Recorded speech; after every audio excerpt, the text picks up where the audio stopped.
Authentic One Air with Bruce Alexander. I am your host, Bruce Alexander. And on today's episode, we're going to be talking about your compelling future. Why is it important? What is it? Why do you need to have it? How is it going to change your life? But first, we're going to do a quick update across the core floor. Body. I accidentally walked 5 miles the other day. That's something I'm really excited about.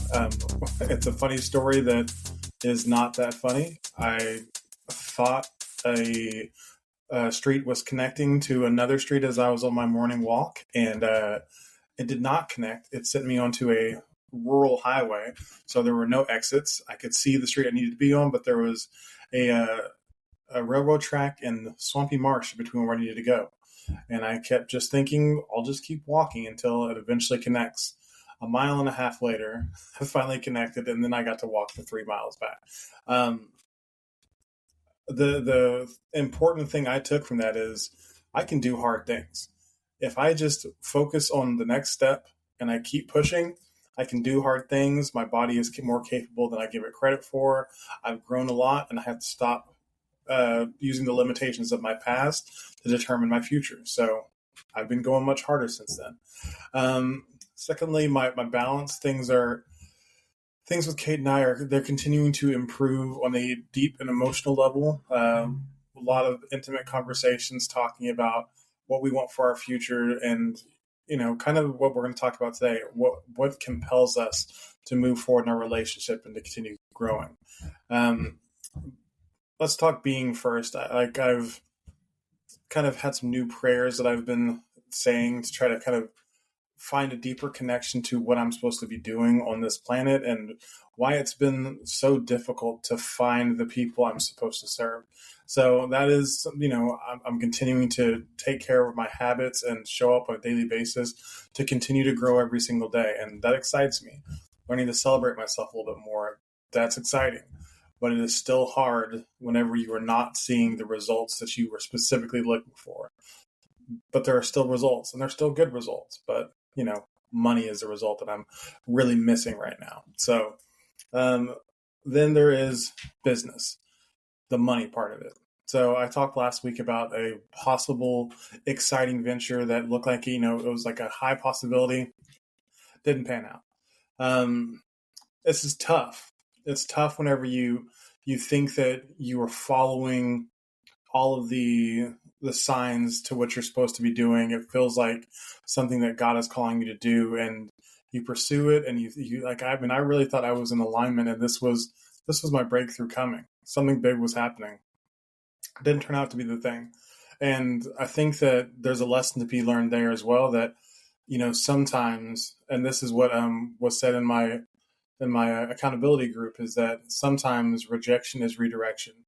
And so maybe the breakthrough that I needed was from this cooperation that I thought I was going to have. And it was to redirect me into working harder on building my own thing. Or maybe it's to apply for some more jobs. I don't know. I still have to think about it some more, because I know long term I want to be serving as a coach. I'm positive of that. But is it supposed to be all I'm doing right now? So that's something I have to think, pray, stack on more, and figure out what's going to happen there. So obviously the struggle is still real in the business. I'm not working with any clients currently, and that's frustrating because I really enjoy the client work. The last client I had went really great. Shared a testimonial, hearing some great results about that. Working with the accountability group that is, it's like several different people who are coming together who are all trying to enter the knowledge industry, trying to sell what they know and help people shorten the time between their before and after. So that's really exciting. And I'm getting to do some, not coaching, but guidance in there, because there's stuff that I know that other people don't. And I get to share it with them and get to serve in that way. So that's exciting. Last update is we are moving to Baldwinsville, officially Baldwinsville, New York, upstate New York, on the 1st of September. We've got our lease signed. We finally have a place to call home.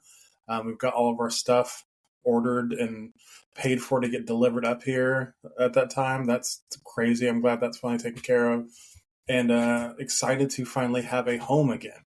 and it's a really nice area. And I'm excited to become a part of that community and to really start to put myself out there in a way I haven't done um, since I was, oh my gosh, managing the fundraiser, the Project Life.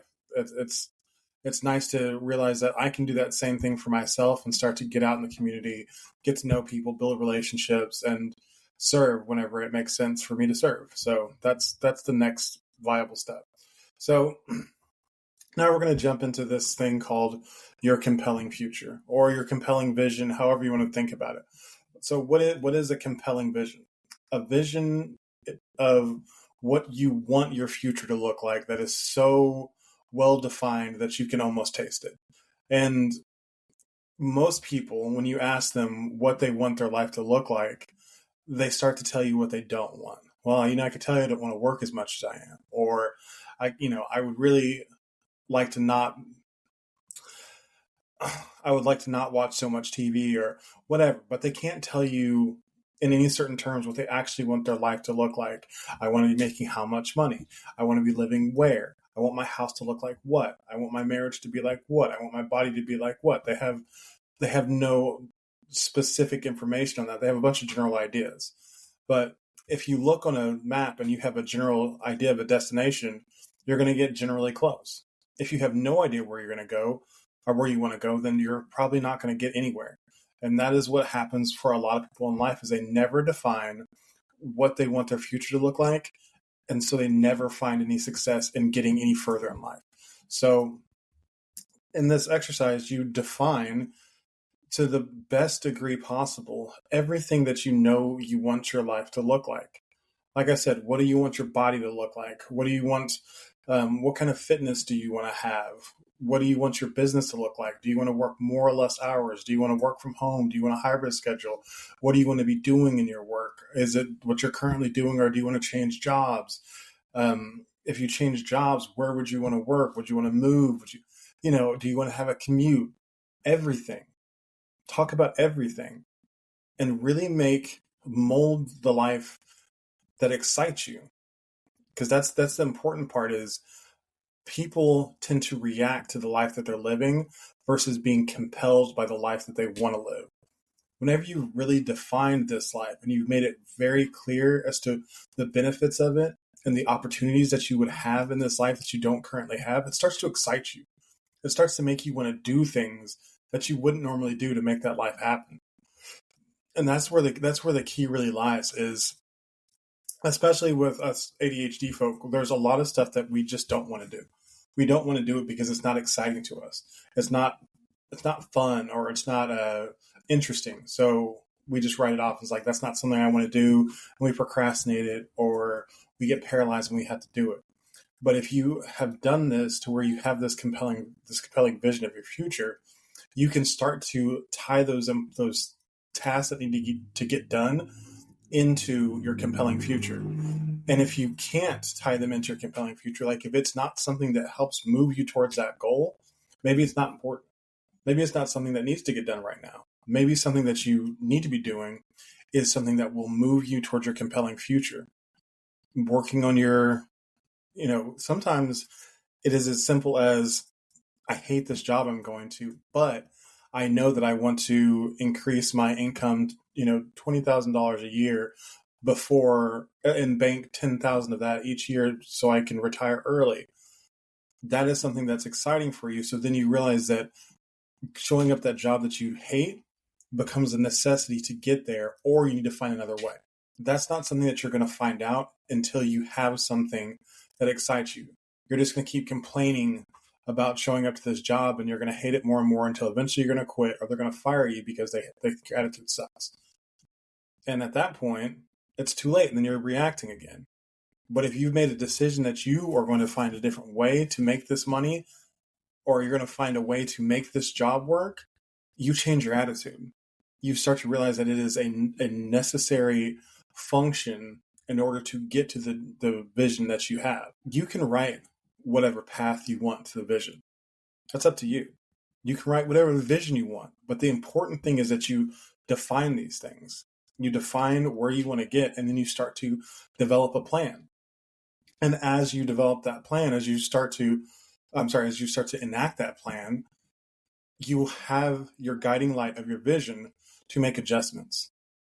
And that's what's missing for a lot of people, is that when they get knocked off track, for example, this deal falling through, it hurt. Like, I mean, it is a punch in the gut. I'm not happy about it. I feel very disappointed.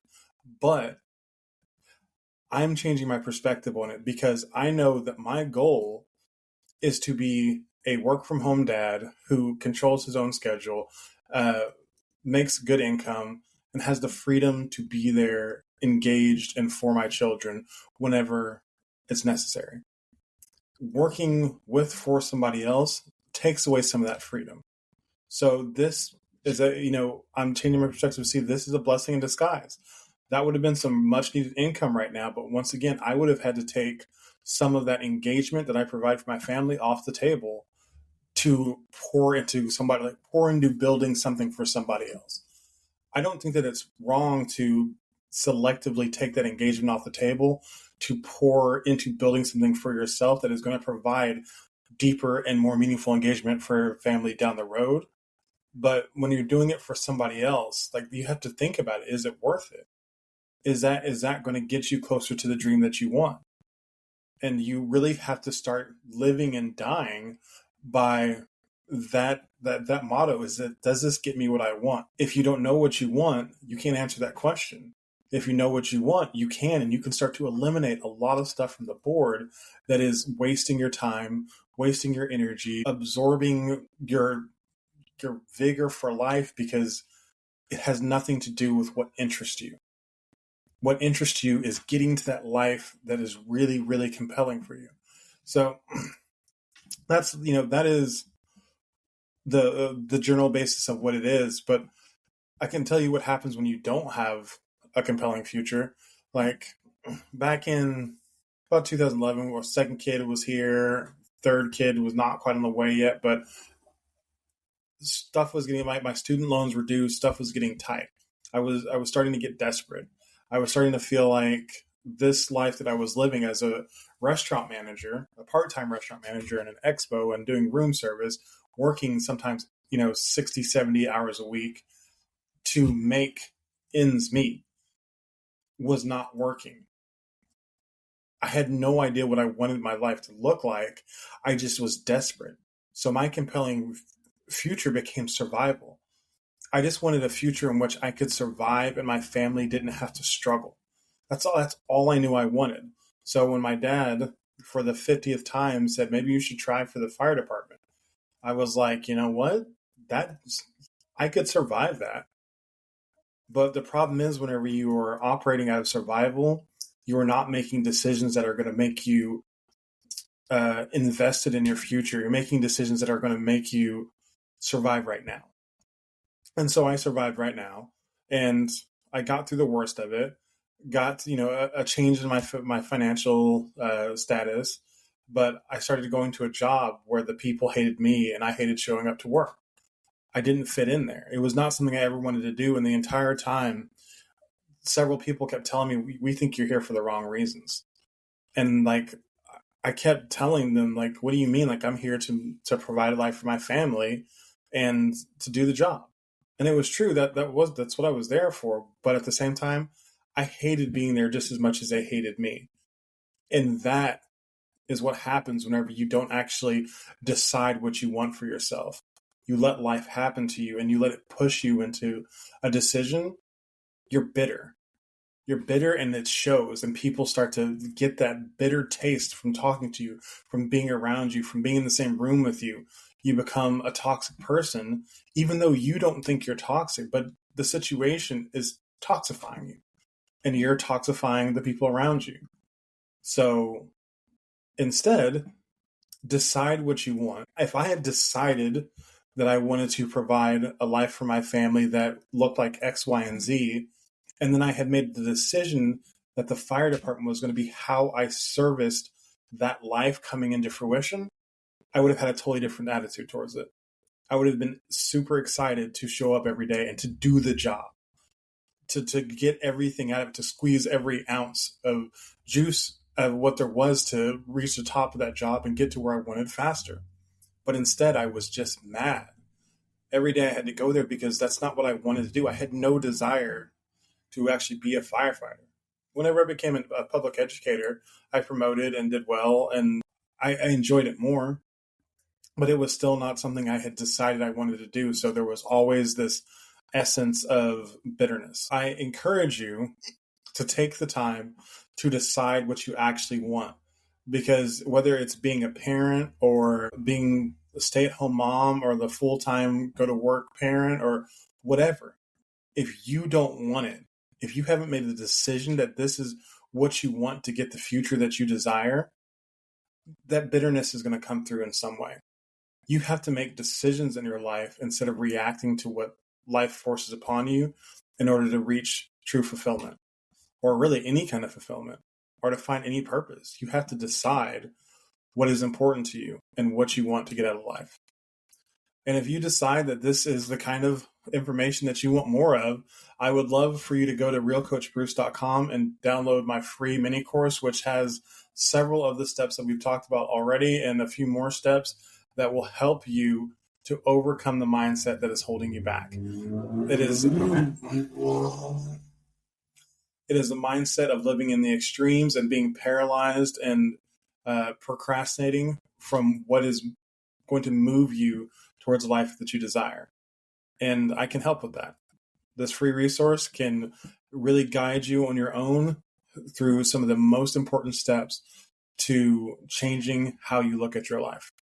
And if you want to shrink time between the before and after, you should set up a 30-minute discovery call with me in which we can talk about how I can help you shrink the time between your before and your after to help you get there faster through some guided lessons, through accountability, and through having a mentor who's been there before and knows how to fight that mindset and keep going to get the life that you really desire.